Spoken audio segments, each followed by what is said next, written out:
colluding with powerful Democrat. President Trump has been under fire recently for allegedly colluding with Russia, or being a racist, or whatever else the left conceives despite lack of convictions or evidence.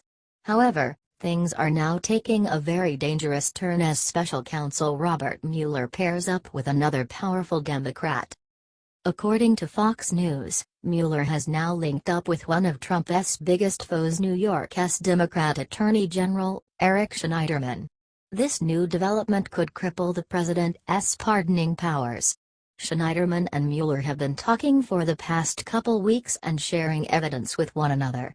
Schneiderman is an enemy of Trump, both political and otherwise. The idea that he would be involved with the special counsel due to his biases is questionable at best. They have both been vocal critics of one another for many years. In fact, Schneiderman has a history of not only being harsh on the president, but has sued or threatened to sue him on numerous occasions. Most recently, he won a $25 million settlement against Trump University. President Trump has expressed on multiple occasions his disdain for the New York Attorney General. In tweets dating back to 2013, Trump has called Schneiderman a lightweight who participates as a shakedown artist. Considering that the bonds of state-level involvement are being formed, it becomes increasingly troubling. If President Trump is unable to restore objectivity based on the biased investigative sources Mueller employs, this could be problematic. It was reported that both Mueller and Schneiderman are working together to try and dissect former Trump campaign manager Paul Manafort, including all of his financial transactions. It makes one wonder what, exactly, they are looking for in those financial records. The Russia hysteria had all but died down due to lack of evidence. No one is even humoring the idea that it exists anymore, unless, of course, they are parroting something that they heard in the media before the incident in Charlottesville, Virginia. At the time of this writing, both the special counsel's office and the New York Attorney General's office have refused to comment publicly on the fact that the two even met up. Why should it be that big of a mystery if Trump is wrong and this isn't some witch hunt? This is not the first suspicious individual working with the special counsel, either. As earlier reported by Fox News, out of the 15 attorneys on Robert Mueller assigned for this investigation, 7 have made donations to the Clinton Foundation or supported Clinton's campaign to some degree. The rest of the attorneys have no involvement with Trump and have not made donations, condoned him, or anything else that would suggest even an inkling of bias. This event seems to be a one-sided affair, no doubt. As of right now, it is hard to predict the fate that the special counsel will bring for the rest of the American people. It would surely seem that this needs to be watched carefully. Like magicians, sleight of hand is everything, and could cost us everything.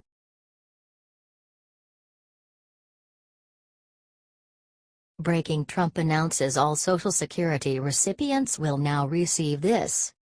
2017 is bringing modest payment increases for Social Security recipients. The average monthly payment will increase to $1,360 for single recipients and about $2,260 for married couples. Recipients who want or need to work will be able to earn more in 2017. Those under 65 can earn up to $16,920 this year. Those who are turning 66 can earn as much as $44,880. This is up $3,000 from last year. In the past, if you worked and received benefits, you were penalized if you earned too much. Those penalties are going down this year. $1 in benefits will be withheld for every $2 over the maximum earnings for those under age 65. For those who are 66, but not yet full retirement age, 66 years, 2 months, $1 for every $3 earned over the limit will be held back. Once you reach full retirement age, there is no limit on what you can earn. And, any money previously withheld will be returned.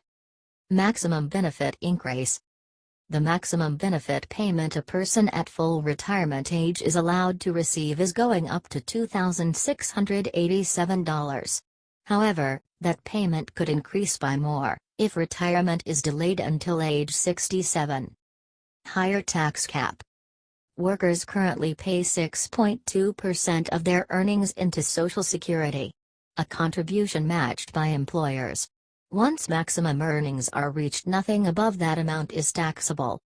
In 2016, the maximum earning amount was $118,500. In 2017 that increases to $127,200. This means approximately 12 million more people will be paying into Social Security this year.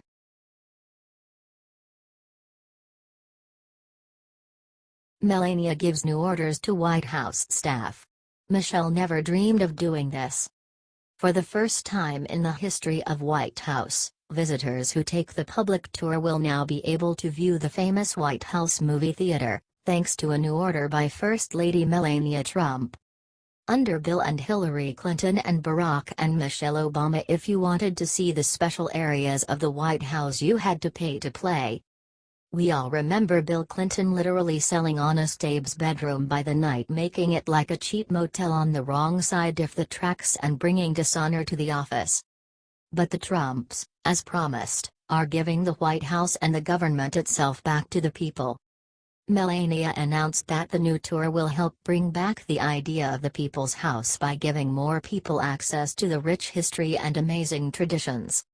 The move gives more ordinary citizens access to the White House is the exact opposite of how former President Barack Obama and First Lady Michelle treated the residents.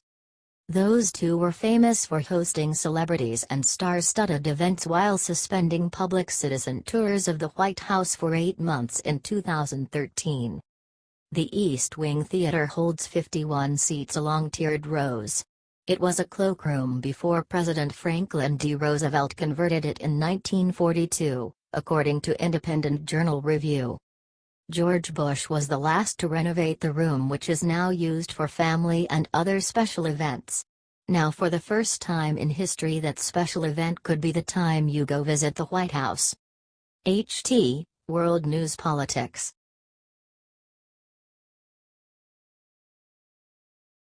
They caught her.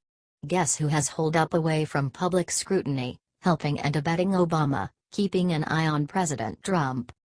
Representative Trey Gowdy is proceeding with the test into the colossal jar of worms that was opened up when Russian interference was rebuked as the reason behind Hillary's loss and Donald Trump's win in the 2016 presidential race.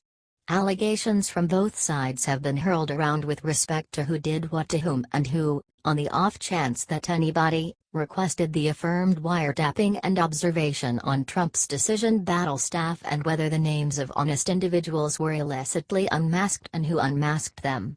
Is it true that you are confounded yet? The most recent individual to be asked to testify is President Obama's previous national security counselor, Susan Rice, who has tersely declined the welcome from the Senate subcommittee. Be that as it may, Representative Trey Gowdy has arrangements to subpoena the previous Obama crony. As Breitbart reported Thursday on Fox News Channel's America's Newsroom, while discussing President Barack Obama's former national security advisor Susan Rice's decision to decline an invitation to testify before a Senate subcommittee on Russian interference in the 2016 presidential election, Representative Trey Gowdy, RSC, said that could lead Congress to subpoena her.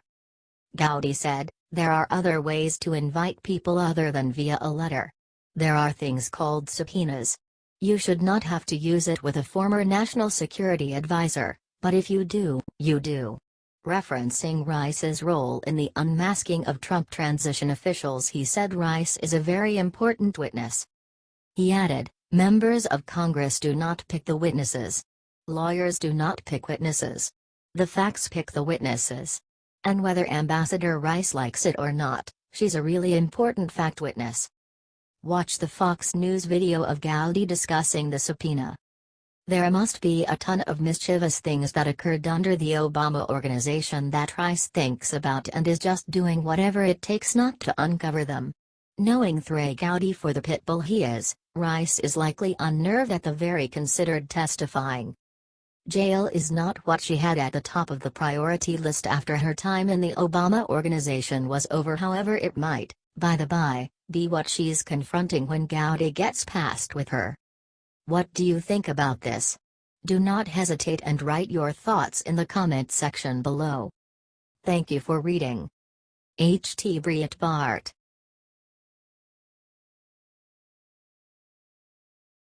Everyone is laughing at Hillary Clinton today because of where she was just spotted. After Hillary Clinton's loss to President Trump last November, she's going on tour to promote her new book, What Happened, and she's charging the big bucks to anyone who wants to come and see her.